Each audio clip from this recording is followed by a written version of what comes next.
podcast in this series. Today we are covering chapter 14 from The Power of Eight.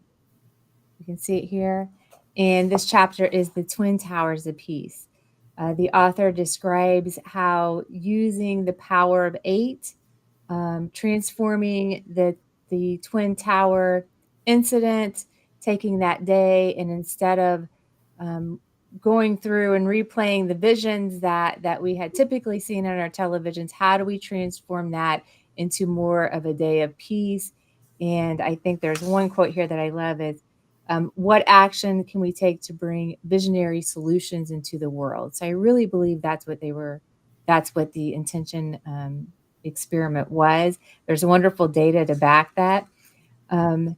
And a lot of this is about what is the power of our intentions again. So a lot of that throughout this book, one of the main drivers here.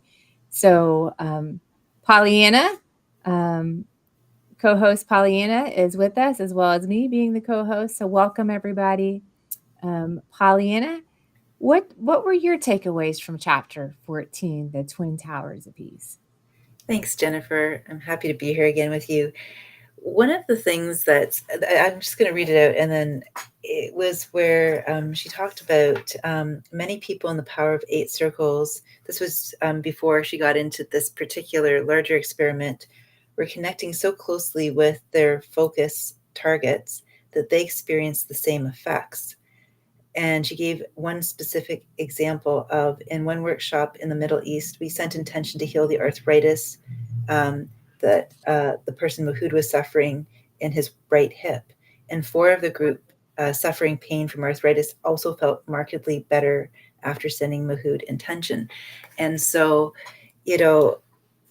when we talk about, like, when you were mentioning the transforming the memory and the experience and around the 9/11 event, it just, the power of intention, when we're focused, there's the focusing on healing, sending healing energy to an individual person.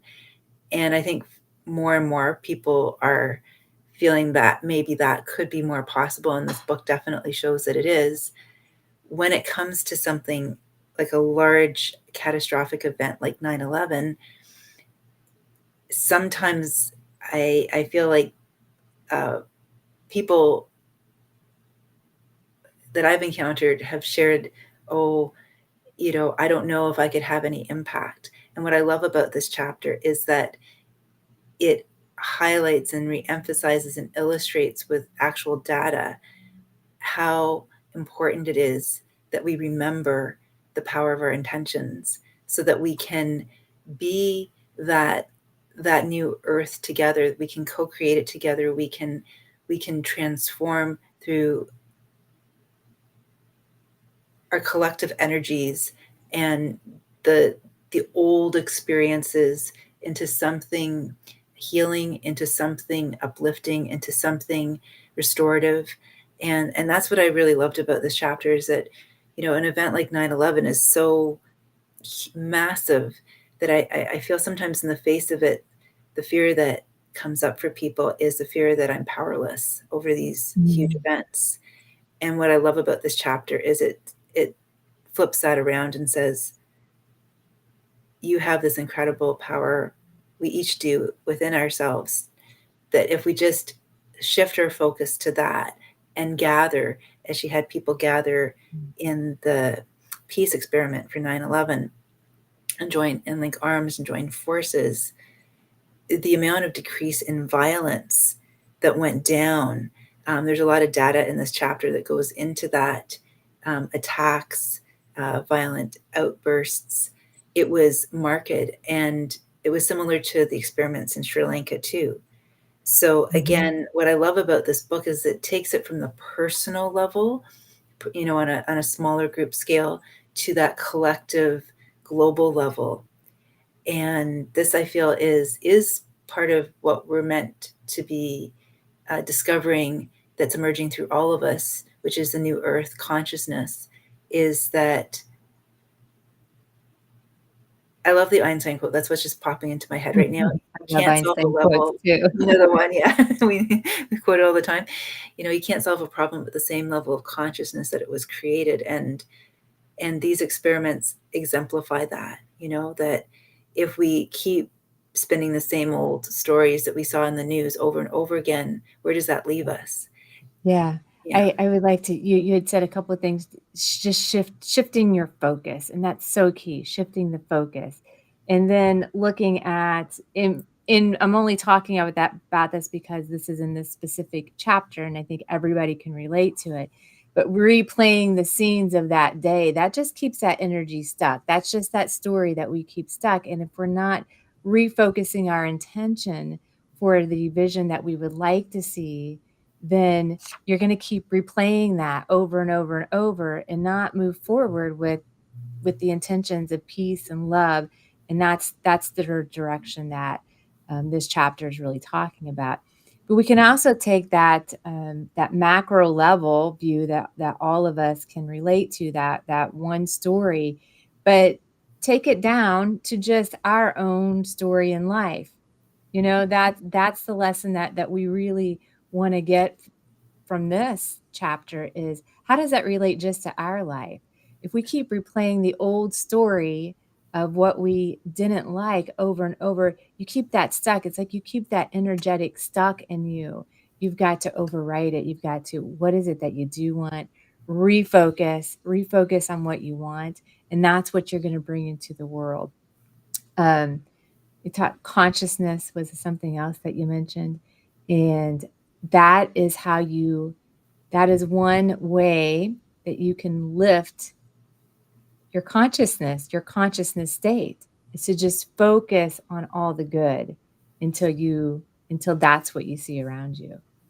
And I so agree. And I feel an important piece of that is to acknowledge the shadow, right?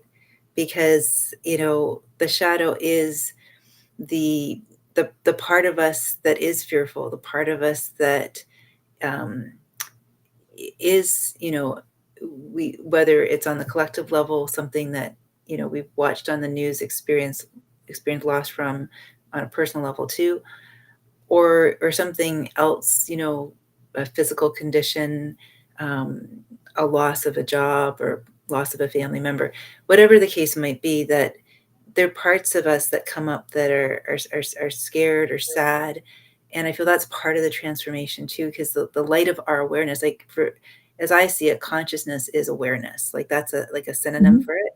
So it's like the consciousness that we can shine, like the awareness that we can shine on, recognizing those parts of us that, are keeping us stuck in those pain loops, keeping us stuck in recycling, and reliving the trauma, whatever the case might be, and love those parts of us without judgment, without criticism, rather than pushing them aside, into that love, into that compassion, into that embrace.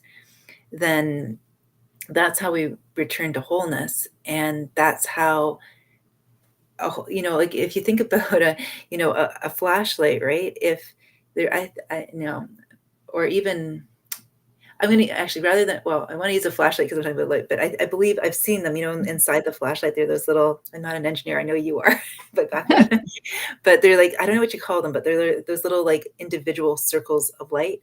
And I'm imagining that some of those could be out. And so if you want the fullest amount of light to shine through, you need all of the pieces inside to be illuminating.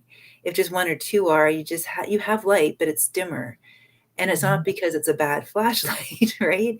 It's just because those need help being illuminated, right? Coming back online. So that's kind of how I see it, that it's, yeah, the sometimes to get to back to focusing on the good requires that bit of repair. And she talks about that too with the forgiveness as well, right? That was a big part. And it was very interesting because when she was meeting with, and I want to honor his name because he is the Deepak Chopra, she was saying, of the Middle East, Dr. Salah al-Rashid. I hope I'm saying that correctly. and that when they gathered for the experiment, he was going to express forgiveness on behalf of all Arabs. And then Lynne McTaggart also wanted to acknowledge that, well, he was going to ask for forgiveness on part of all Arabs, and she was going to ask for forgiveness on part of all Westerners, because there were so many losses of innocent lives. And there was someone from Amnesty International, former, what was his name? Former, I have it here, sorry. Yeah, James O'Dia, former head of the Washington Bureau of Amnesty International, who witnessed public trials in such war-torn areas as Rwanda, convinced me that one of the fastest routes to restoring accord is frank and public apology for past wrongdoing. So it's acknowledging the shadow, acknowledging the darkness, so that the healing can begin, right? Mm-hmm. And then we can focus on restoration, right? I feel like that's really, really important. Yeah. And forgiveness, right? Yeah. The forgiveness, the energy. I mean, once you recognize something, then the energy of forgiveness is so wonderful, because, forgiving others. And then I was always taught, and forgive yourself for things that you may not know, because there could be some unconscious things. I mean, we're constantly pulling things up, healing them, right? So yeah, forgiveness, the energy of forgiveness is quite powerful. It is. Mm-hmm. And when you think of it, it's at the heart of every spiritual practice, forgiveness, mm-hmm. right? And so I just really felt inspired to raise that point, because it was in the chapter, and mm-hmm. because I feel like sometimes when we're drawn to the inner awakening journey in the beginning, and we've been through difficult times, we're seeking the light of awareness, and then it can almost feel like when we recognize that forgiveness is a necessary step in the expansion process, sometimes there can be internal resistance to it, because there's more fear there, because of the shame, because of the self-judgment, because of the grief and the loss. And so I think it's really important, and I'm glad she mentioned it in her own process. And I think and sense that that's why the data reflects like such powerful results in terms of shifts in the violence, because when violence is so much comes from a state of lack, and when we are seeking reunification and unity consciousness, it's about how do we remember the interconnectedness again, and so dissolving any of that, it's the same. It's the same thing with they're really illusions, right? Like, I mean, they're very real, but on another level, they're illusions, because it's almost like chasing our shadow, right? In a circle. It's not the truth, right? But we can spend a long time doing that, and it can cause a lot of suffering and struggle. And so, yeah. Anyways, I'm going on, but yeah. What else stood out for you in the chapter? Is there anything?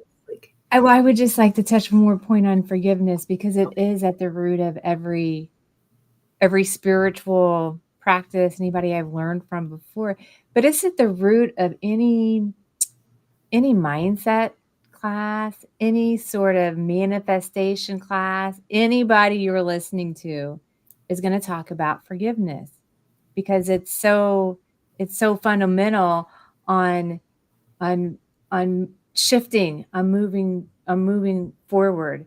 And it comes up again and again, because you'll shift, and then there's more that you learn, and then more forgiveness. And so the forgiveness exercise, which you can do journaling, there's many, many different ways to do it. It's there as a tool for people to help shift, to help move into that higher vibration also. So I think that's important. Yeah, there, with this chapter, and because it's being trying to be proven scientifically, Lynn goes through great lengths of pulling out data. So there's lots of data in here to show that whenever they had the intention, this peace experiment, this peace intentions around this day, that there were significant, they made significant strides. I'll just this is out of the book on page 151, but she's talking about the comparison of data and results. And she said there is an extraordinary 790% decrease over the month before and a 29% decrease for the entire year compared to 2010.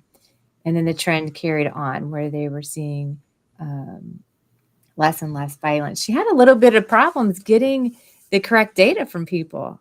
I was surprised by that. Like, what is not actually recorded out there in the 3D world? What what is recorded and what isn't recorded? That stuck out to me too. Like, wow. And that was she just mentions that in a few sentences, but I caught that as well. That's a good Yeah. observation. I Yeah. like the part too that you mentioned about the forgiveness being like an ongoing cycle too, that like Mhm. it's a cycle. It's not like you do it once and that's it, right? Because Mhm. we're continually growing, expanding. And the thought just popped into my mind too as you were sharing the data, which is phenomenal, right? That she was able Mhm. to get that, if you think about when people are like scrolling social media or now we've got I don't know, probably in other places too, I'm sure it's everywhere, but I know here in Toronto there's a news station where it's on 24/7 and it's just running on a loop. It's not like a news hour, it's just, and so you might be, I don't know, going for an appointment somewhere. Even I was at the dentist recently and they had it on, and I asked if they would put it on mute because you can also read the ticker tape at the bottom, because I really Mhm. didn't want to. I thought Right. this is a place of, with all respect, this is a place of wellness. This doesn't make me feel well, you know, you Exactly. know, and and so it's this like nonstop possibly not, it's a choice, and I hear it both ways. I mean, obviously there are people that's, it's interesting how that never used to be the case. You'd flip through magazines in a doctor's office or a dentist's office, and now it's Mhm. like the steady stream of news, and it's just curiosity. I wonder what would happen if, well, I think we know it would happen, but just imagining the possibility that if instead of that being, the fill the space in between waiting for your appointment, because she uses video in her experiment, right? There was, I think, Mhm. different Oh, yeah. people sharing video. She mentioned on a large screen, like one was an indigenous peace pipe ceremony, and then other creative things that people shared in honor of the intention.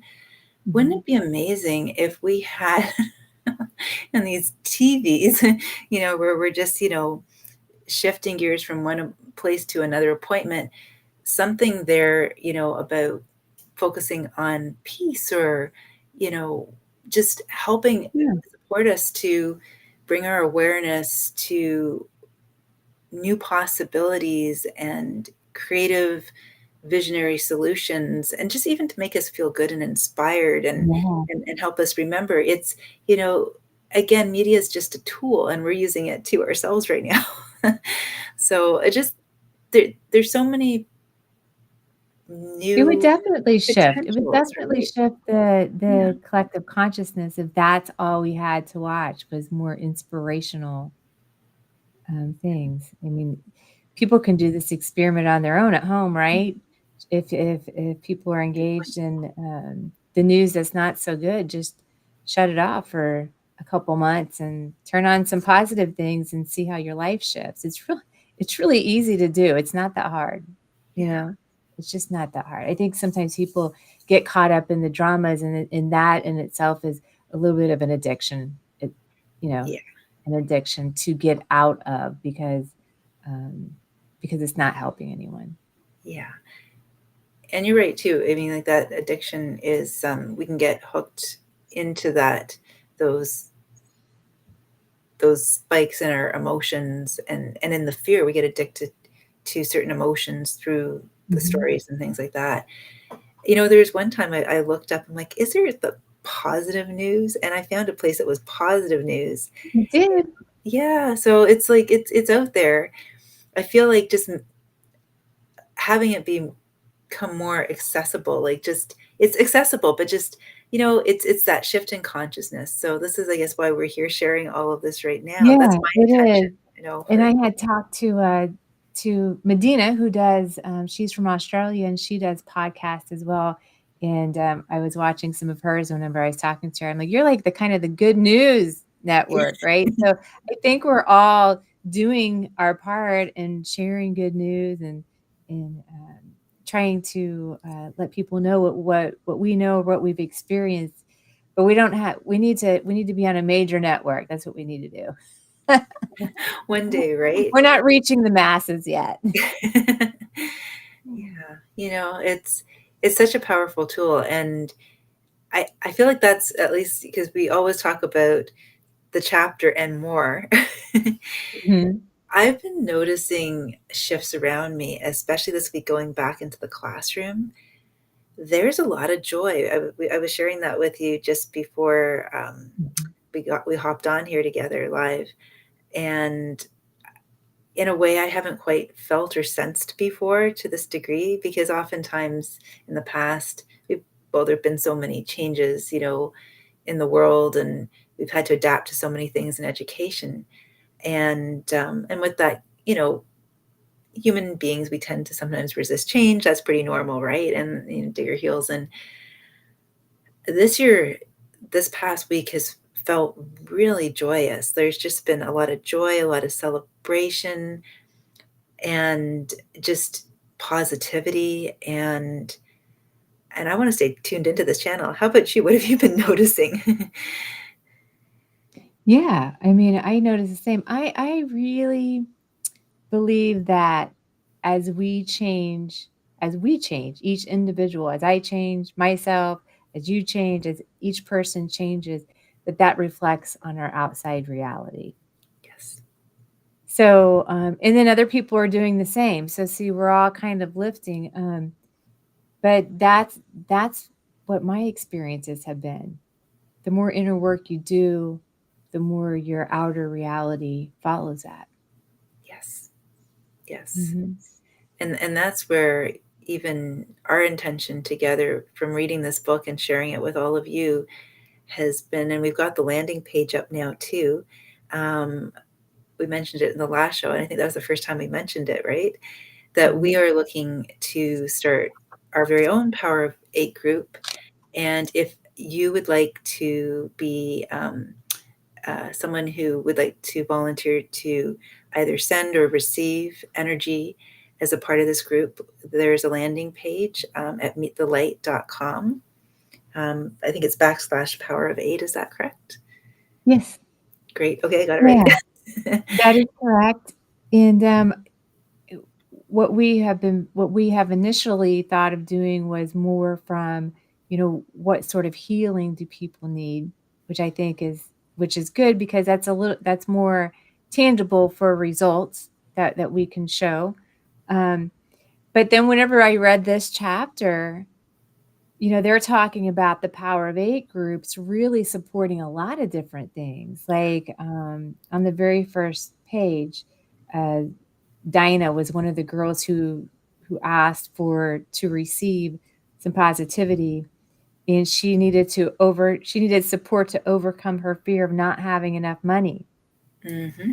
And that changed, and because of that support and because of the Power of Eight, she was able to overcome that fear and be able to move along with some of the projects that she found joyful, some of the expressions she wanted to give out in the world, to help those projects move forward. Because if we can let go with some of these energetics, fear of whatever it may be, and it's really being conscious of that, letting it go, and you just keep digging deeper, and you let go of all these energetics that may be internalized. Um, because when you have those within you, that pushes away the manifestation that you're trying to bring in. It's not congruent to what you are trying to call into your world. So once you can do that and release things that don't serve you, then manifesting becomes much easier. And all the people, places, opportunities, everything just falls into place for you with ease. Mhm. And so, yeah, so this was kind of inspiring to say, wow, we could really do so much with the power of eight, you know? Definitely helping people heal, because I think the physical body is important to heal. Mhm. But then there's a lot of other, healing all of our energetic bodies is what we can also focus on those as well. Yes. And it's what I love about what she shared in the book so far is that whether you're the person who's the recipient of the healing or part of the group that's sending the healing, I mean, we both know this as Reiki practitioners. Every time I offer a Reiki session to someone or healing session to someone as a clear channel, I receive a healing as well. I mean, Mhm. it's how can it not be that way, right? Because at the end of the day, all there is love, right? Mhm. That's all there is. That's the truth. And it's that restoration of the truth and that reassures the body of form, the mind of form, our emotions, our spirit, that all is truly well, that we're okay, everything's okay. And we then, it, like you shared, it becomes easier to shift into that divine creative flow of you know um, giving and receiving, and it just, there's a lot more ease because the internal resistance has dissolved, Mhm. and we're trusting more. Trusting. Yeah. That would kept popping into my mind too. Trust, and the trust. Yeah. Very necessary. Mhm. The other thing that I thought was important, uh, I'll say this quote again, but she said, "What can each of us do to take action to bring our visionary solutions into the world?" I think that's important. And she talked about, I thought this was kind of funny. She was going to give a speech on the power of thoughts and how they affect. Well, here it says the power of thoughts to affect reality. So how do the power of our thoughts, how does it affect our reality? And she was giving that speech to a group of people. But what I wanted to point out was, because she didn't know how they were going to take what she had to say, like if they would believe about how powerful our thoughts were. But she said she didn't know how happy they would be to engage in the distinctly Western New Age ideas. And I thought, it's not a New Age idea. I have a book from 1902, Thoughts Become Things. This has been around for forever, Yeah. that our intentions are so powerful. I mean, it's in books everywhere. It's all around us. And even as a artist soul and someone who's like, I teach visual art, and I've made my own art, and I've studied art, when I was in school. um, if you want to create anything, it starts with an intention, right? And Mhm, how you think about what you're creating and how it unfolds. It's you can't separate the two. It's so much more than a new age thought. Again, I think it's because we've been programmed in a fairly like materialistic world, like a with its five senses, that anything that suggests that we can maybe, I just think we have blocks sometimes, and that's okay, and that's the fun of being here. We get to dissolve them all. We get to, it's a rich playground of opportunities to explore all kinds mhm. of mental jungle gyms, and That's and true. because I don't know, that's something I've been reflecting on in my own life recently. It's been even more present because the the mental Velcro. I used to think, I mean, it's the emotional Velcro too, but also the mental Velcro, because, and I've shared this in other episodes about, I guess there's sort of like mental strongholds that we have. And also because, and you know this really well, Jennifer, and a lot of other people listening out there are familiar with this, that a lot of our thoughts are even not we're not consciously aware of them, like the beliefs that we have. So this is why I think that with the mind, especially, like, emotions tend to kind of bubble up to the surface, and we feel them, whereas thoughts can be under our radar. And and also, of course, if there's a disconnect between the two and we're not seeing it, then that just muddies the waters even more. So ultimately, it's that capacity that we have inside of us, to that willingness to be curious, to Mhm. um to as we I find one of there are always these major sort of core teachings in manifestation, in spiritual awakening, about, release the judgment, so that way we can be curious, we can explore, and we can unwind and unpack some of these places where we hold ourselves back. And that's where the beautiful, they're not even problems. They're problems from a certain level of awareness. And then as we start to loosen the grip of our attachment to those beliefs and ways of perceiving, they're no longer problems, they're opportunities, or they're Yeah. gifts. And that's the beautiful thing, is like, how is it it's like two people looking at the same thing, and one person, the glass half full, glass half empty, right? As Mhm. our perception shifts and changes, then so too are we. And this is what we're all ready for right now. This is It is, it before every is, single and I person. love that. I think it's important to emphasize that when we come across something that we think may be a potential issue or problem, there's tons of opportunity in that. In anything that we're doing, if there's any sort of business that we're doing, just life in general, as we, you know, um, that is always true. There's a huge opportunity there to Mhm. make things better. So Yeah. I've seen that a lot. And you were saying something too about manifestation also that caught my attention. I'm just trying to circle back to it. There's something I felt guided to share, just because you were talking about how important it is to really be. You said something. I'm just trying to circle back to it. I don't know if I can remember it now. If Well, it's I'm not sure, but maybe that'll come up later, but, talking about thoughts that we may not even realize, like, what we're thinking, and that's true, that does happen, but the more, and you know this too, the more we quiet our minds, Mhm. the more we can hear what we're actually saying. I mean, that will come to the surface on some of these thoughts that we have, and, whenever I'm trying to manifest something in to my world, no matter what it is, it could be something small or large, I always ask myself, what do I have to believe in order for this to happen? What do I have to believe?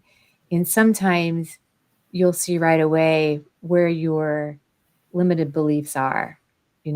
That's how sometimes I raise up some of those beliefs, or watching what happens in the outside world. Like what's coming back to me, and what's the information I'm getting from that, because that reflects what some of my beliefs are. And Mhm. and then you can train yourself to, learn how to believe bigger and how to let go of limited beliefs.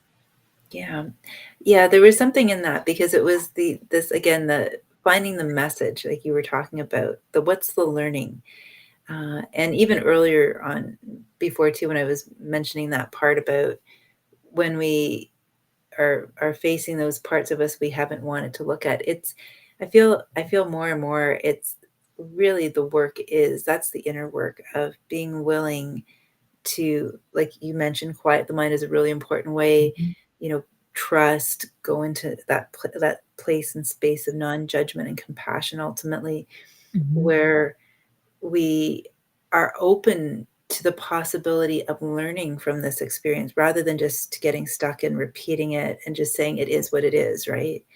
mhm, It is what it is because of certain beliefs. It is what it is because of what we're tapped into and tuned into and plugged into.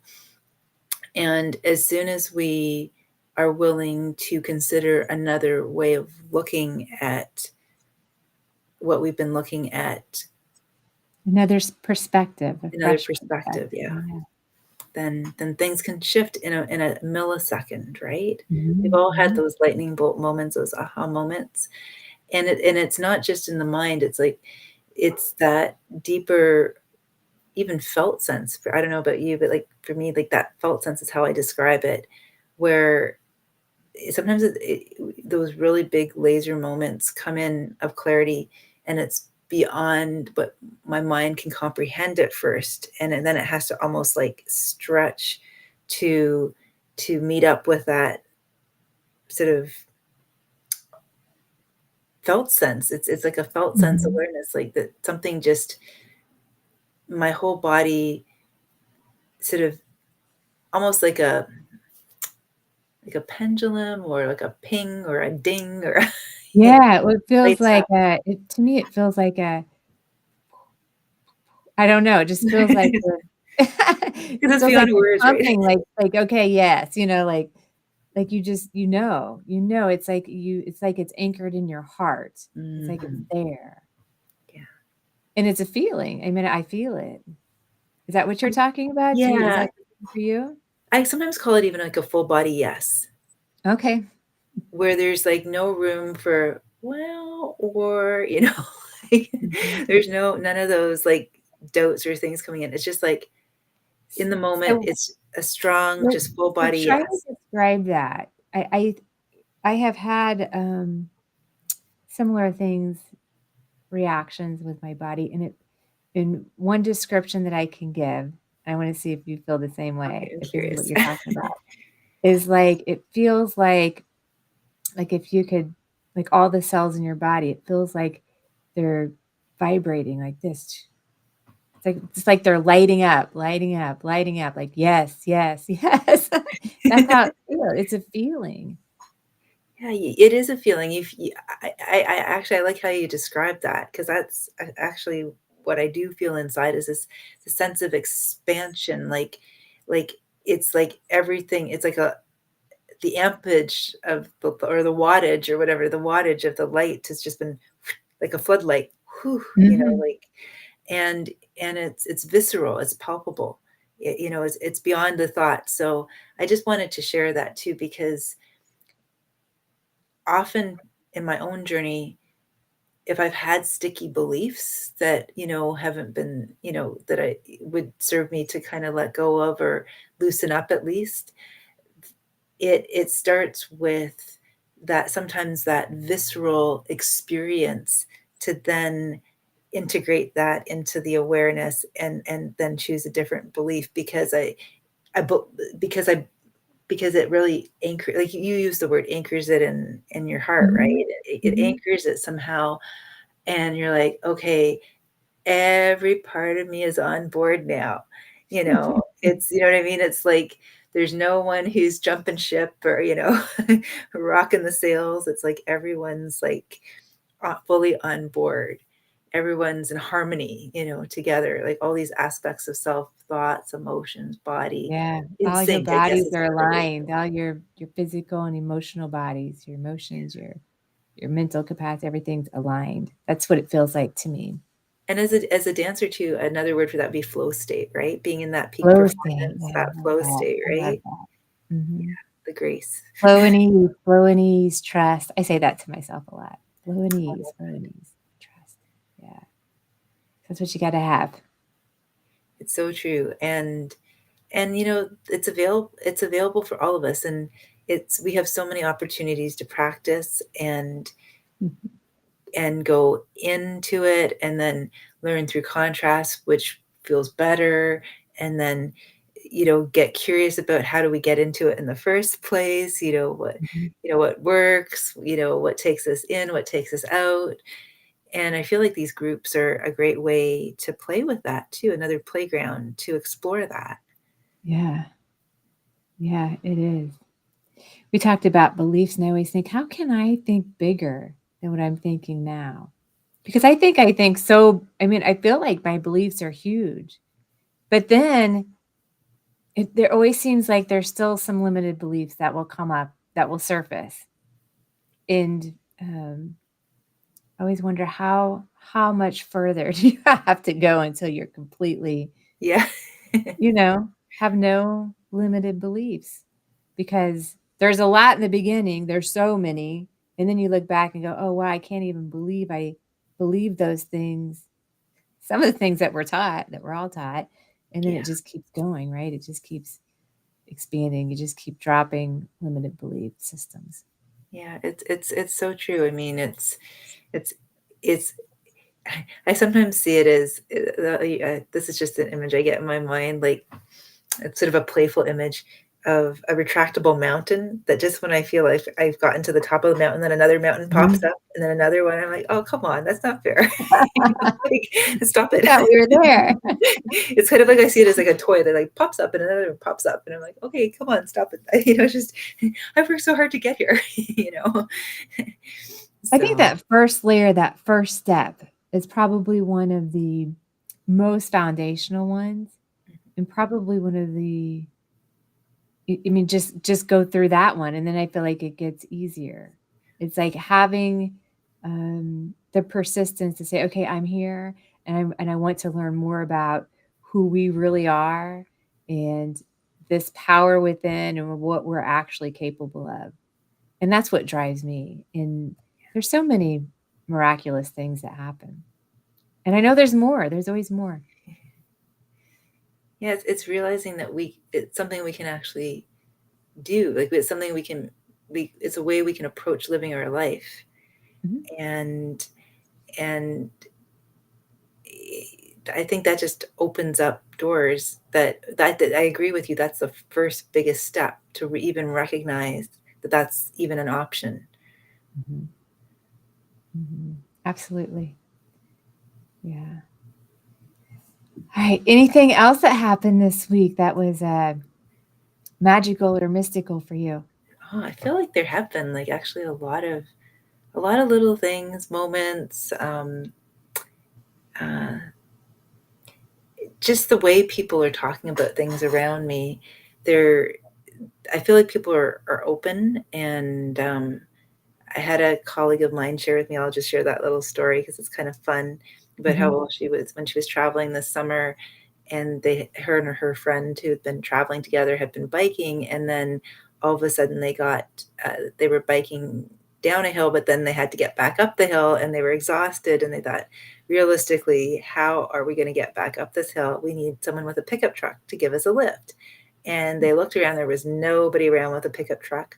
So she just put it out to the universe and asked, she said, it would be really nice if a pickup truck would show up. And sure enough, 10 minutes later, there was someone who pulled into the parking lot by the beach with a pickup truck. And they very, um, you know, playfully approached him and asked him if he would kindly give them a lift. And he said, well, I just want to go in the water first, but if you don't mind waiting till I'm done, I'd be happy to give you a lift. And because they needed a place to put their bikes. And it was both the story and the fact that she was even sharing that with me, that I was like, this is a different conversation. It's not, sometimes at work conversations, water cooler kind of classic conversations can go very differently, right? Where people Mhm. are, focused on different things, right? And you kind of leave the conversation going, I feel a little drained. Mhm. And this was a very different kind of conversation. And I've just been getting curious lately, and I've been like actually looking for it now, which I'm so grateful, because I went in this year with the intention of, I really want to focus on, you know, the good stuff. I really want to focus on taking the very best care of myself and just keeping things simple, and, just showing up for myself so I can show up for others and keep my Mhm. frequency high. And lo and behold, guess what has been out picturing at work? And uh, and then I was so grateful for that. I brought in all these croissants from a really nice pastry store in town for the main office and for the department office. And even people who would sometimes normally decline were like, I'll have one. Oh, this is nice. And and that's how I started my day at work. And it was so Mhm. nice. And just this feeling of appreciation. I was like, oh my gosh. And now, so then now the next thought I'm having is, how can I keep this going? How can I keep this joy juice? What can I, how, what in me invited this to be, as Sri and Kira would say? Mhm. And, how can I keep the flow going? How can I nourish the flow? Right? If there's a momentum building and I can feel it. So that's what's been present Yeah. for me. That's So felt we gotta magic. keep that momentum. Well, Yeah. you mentioned like 3 things, your intentions, your appreciation, because appreciation is one of the highest energies that you can be in, and, your frequency, and that's it. That's the secret sausage right there. Being in that high frequency, because you'll continue to see the best version of everyone whenever you go to work. Yeah. It'll be fun and joyful. Yeah. It makes it, and yeah. What's been present for you? Thank you for sharing that. I appreciate that. And I said that sincerely. I just it popped out. I'm in that flow. What's been showing up for me, everything's been good. Over the weekend, because it was a holiday weekend here in the US, I went home to visit my family, so 3 hours from here. And I would say that we had a little bit of a mystical experience, because a lot of that time just visiting friends and family was just having fun, just sitting, talking, catching up, um, being very present. And there was one day where, and I would say there are family and friends that are really looking at positive mindset and starting to dabble into manifestation and things like that. Not doing what we're doing here, like out talking about it like we are, but just their own education and curiosity. But one day we were sitting outside, just in lawn chairs talking, and one of the people that I and sometimes I get like real all of a sudden, I don't know if this happens to you, like kind of get a little bit like sleepy just for a couple minutes, and then I'm back. And during that time, one of the other girls had saw for the very first time an aura around someone, and the aura was uh, a purplish color and a pink color, and wanted and asked me what, wanted to know what that meant. And that's the first time she had ever had that sort of experience. And she hadn't been, you can practice aura reading, you can practice that, but she had not been practicing anything like that. And she said she was just like clear minded and it just happened. So she Mm. said it's more of like she was just like in this state of allowing. She wasn't trying to do anything, it just happened. Um, but I thought, wow, what is going on in this new world? It's wonderful. I love it. I love it all. I think we're going to see more and more of that for people.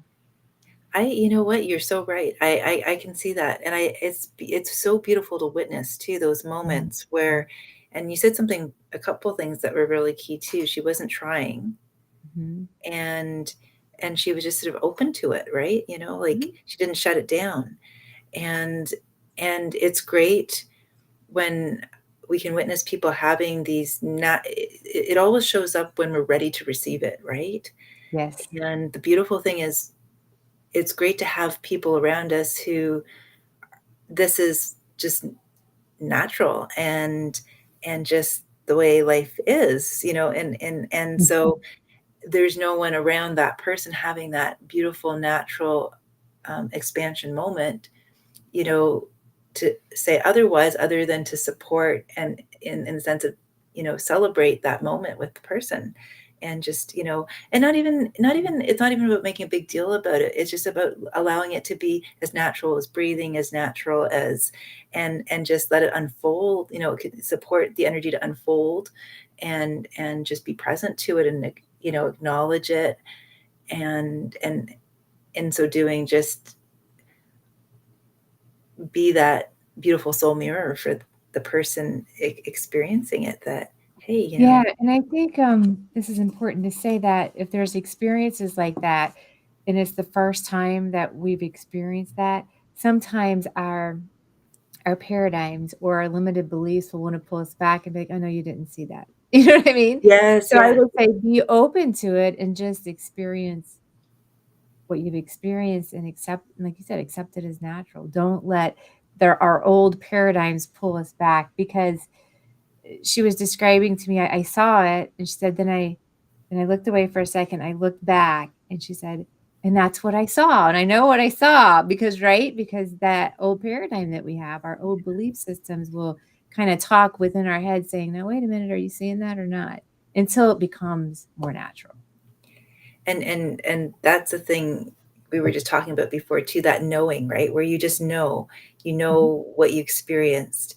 And then that's where the stickiness, the mind to form can really, this is why these days I really say to my mind, thank you so much. You're just trying to keep me safe, you know? And I really appreciate you because you're Yeah. so good at it, you know? And at the Mhm. same time, what if maybe that thought, I didn't I didn't have to, like, believe that thought. I could appreciate it for doing what it does best, trying to keep me Mhm. safe, and what if I just trusted myself instead? That Yeah. knowing. Mhm. I don't have to figure everything out via my head. It's not the only gatekeeper, right? You know?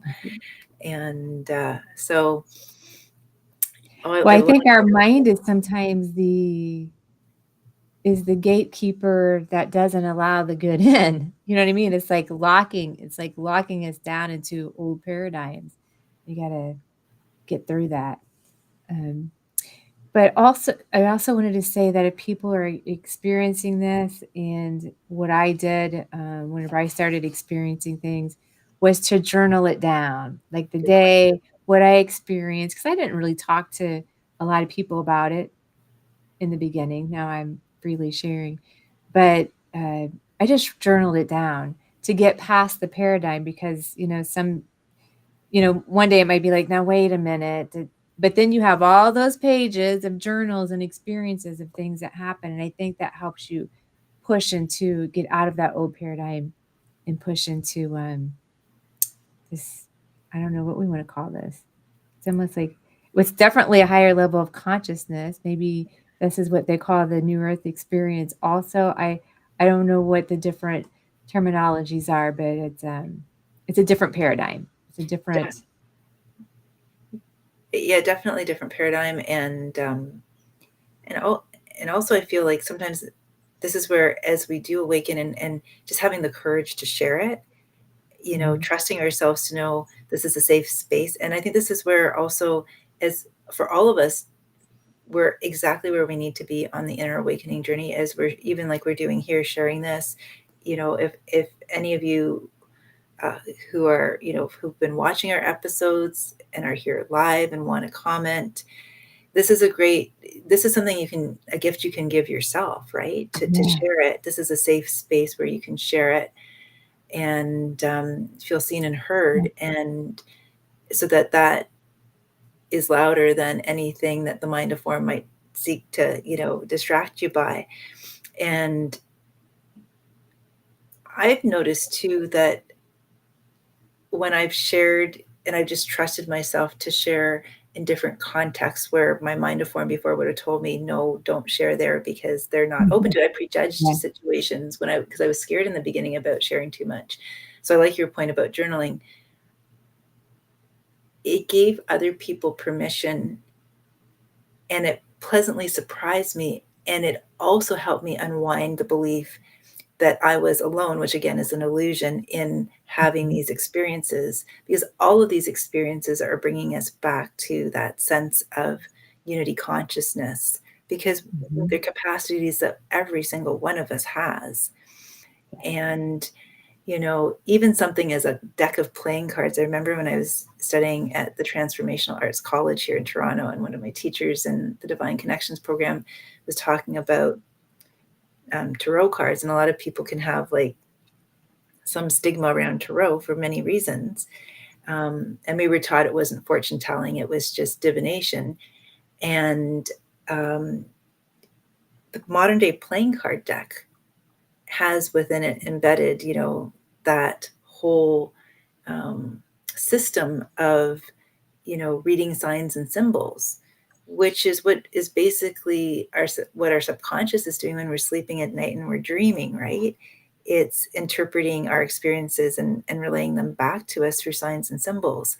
So this is just intrinsic to who we are as human beings, and it's natural for us to want to interpret signs and symbols, to get the rich layers of meaning and nuance from them, to receive our own guidance, because there's so much more than what we think there is, right? Yeah, for sure. Sorry, I had a little tickle in my throat. So, Yeah. yeah. Yeah, I love that. We are about 50 minutes in. So, Okay, we better wrap this up then. yeah, was there Threw us in the anything else time. that you'd like to share? I think I feel that that's complete for today. How about you, Jennifer? Anything else? I think we've covered a lot of ground. Yes. It was an interesting discussion. So I'm looking forward to next week, next Wednesday. And that chapter is called Chapter 15, Healing Wounds. Ooh, actually, I feel like this was a good segue. What do you think? I I feel think like we so sort of too. touched into it a little bit. Hmm. Yes. All right. Well, thank you everyone for joining. If you have any questions or any comments, we're streaming over a couple of different channels. We'll check those and we'll answer anything you have. Also, if you'd like to join us live on the show, please just put that into the chat and we'd love to bring you on live as well to answer those questions. So everyone have a wonderful week and we will see you back at 5 p.m. Eastern time next Wednesday. All right. Thanks, everyone. Bye, everyone.